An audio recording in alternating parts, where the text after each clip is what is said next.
ستاروں کے سنگ کہا جاتا ہے کہ محبت کی کوئی حد نہیں ہوتی، نہ وقت کی، نہ جگہ کی، نہ ہی کسی سرحد کی۔ لیکن جب محبت کہکشاؤں کے درمیان پروان چڑھنے لگے تو وہ ایک داستان بن جاتی ہے، ایسی داستان جو بادلوں کے اوپر ستاروں کے سنگ لکھی جاتی ہے۔ آسمانوں کے خواب ایان ایک ہونہار پائلٹ تھا جس نے اپنی زندگی کا بیشتر حصہ خلا میں اڑنے کے خواب دیکھتے گزارا تھا۔ وہ زمین پر رہتے ہوئے بھی خود کو آسمانوں میں محسوس کرتا۔ ہر بار جب وہ کسی اسپیس مشن پر جاتا تو اسے ایسا لگتا جیسے وہ حقیقت میں جینے لگا ہو۔ وہ ایک آزاد روح تھا جو کشش ثقل کی زنجیروں سے آزاد ہونے کا متمنی تھا۔ دوسری طرف نیرا ایک ماہر فلکیات تھی جو اپنے حساب، مشاہدے اور سائنسی نظریات کے ذریعے کائنات کی گتھیوں کو سلجھانے میں مصروف رہتی۔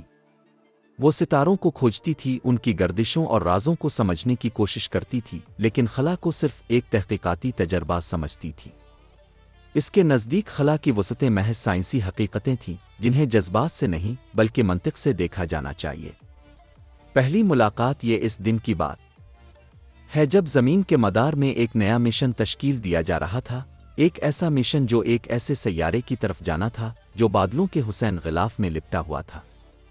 سائنسدانوں کا ماننا تھا کہ وہاں زندگی کے آثار ہو سکتے ہیں، یا کم از کم ایسی فضا ضرور ہو سکتی ہے جو انسانوں کے لیے مفید ہو۔ نیرا کو اس مشن کا سائنسی مشیر مقرر کیا گیا، جبکہ ایان اس مشن کا مرکزی پائلٹ تھا۔ ان کی پہلی ملاقات اسپیس سینٹر میں ہوئی، جہاں نیرا نے ایان کو نہایت سنجیدگی سے کہا، مجھے امید ہے کہ اب خلا کو جذبات سے نہیں بلکہ ذمہ داری سے دیکھیں گے۔ ایان نے مسکرا کر جواب دیا، ذمہ داری کے بغیر خواب پورے نہیں ہوتے، اور خواب کے بغیر خلائی سفر کا کوئی جواز نہیں۔ نیرا نے حیرت سے اسے دیکھا لیکن کوئی جواب نہیں دیا۔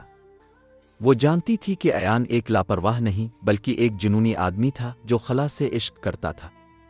خلا کی وسعتیں، دلوں کی قربتیں، جیسے جیسے مشن آگے بڑھا اور وہ خلا میں پہنچے، نیرا نے پہلی بار اپنی زندگی میں حقیقی خاموشی کو محسوس کیا۔ زمین کی حدوں سے باہر نکل کر وہاں صرف ستارے تھے، بے حد اور بے شمار۔ ان کے سامنے وہ بادلوں میں چھپا سیارہ تھا جو سنہری روشنی میں جگمگا رہا تھا۔ کبھی سوچا ہے نیرا، ایان نے کہا، ہم زمین پر جو بھی ہیں وہ خلا میں ایک ذرہ جتنا بھی نہیں، پھر بھی ہم اتنے بڑے خواب دیکھتے ہیں۔ نیرا نے آسمان میں جھانک کر کہا، یہی خواب ہمیں آگے بڑھاتے ہیں، لیکن خواب حقیقت پر مبنی ہونے چاہیے۔ ایان نے ہلکا سا قہقہا لگایا، محبت بھی تو ایک خواب ہے نیرا، اور شاید سب سے حسین خواب۔ نیرا نے چونک کر اسے دیکھا لیکن پھر نظریں چرا لیں۔ اسے پہلی بار ایان کی باتوں میں ایک الگ کشش محسوس ہوئی، جیسے کوئی نیا ستارہ نمودار ہو رہا ہو۔ خطرہ اور قربانی۔ جب وہ بادلوں سے ڈھکے اس سیارے پر اترنے لگے تو اچانک ان کے اسپیس شپ میں ایک خرابی پیدا ہو گئی۔ آکسیجن کی سطح کم ہونے لگی اور کنٹرول سسٹم کام کرنا چھوڑنے لگا۔ ہمیں فوراً واپسی کے لیے تیاری کرنی ہوگی، نیرا نے گھبرا کر کہا۔ لیکن ایان خاموش تھا، اس کے چہرے پر سکون تھا۔ اگر ہم یہاں رک گئے تو کیا ہوگا؟ اس نے دھیمے لہجے میں کہا۔ نیرا نے حیرانی سے اسے دیکھا، ایان تم پاگل ہو؟ ہم مر سکتے ہیں۔ ہو سکتا ہے، لیکن کیا یہ حیرت انگیز نہیں کہ ہم نے اپنی زندگی کے سب سے حسین لمحات یہاں گزارے ہیں؟ بادلوں کے اوپر ستاروں کے درمیان نیرا کو پہلی بار احساس ہوا کہ وہ واقعی خوف زدہ نہیں تھی۔ وہ بس ایان کے بغیر یہ سفر ادھورا نہیں چھوڑنا چاہتی تھی۔ 5واں باب، محبت کی روشنی۔ ایان نے نیرا کا ہاتھ تھام لیا، اگر ہمیں یہیں رکنا ہے تو کم از کم ہم نے اپنے خوابوں کو ایک ساتھ جیا ہے۔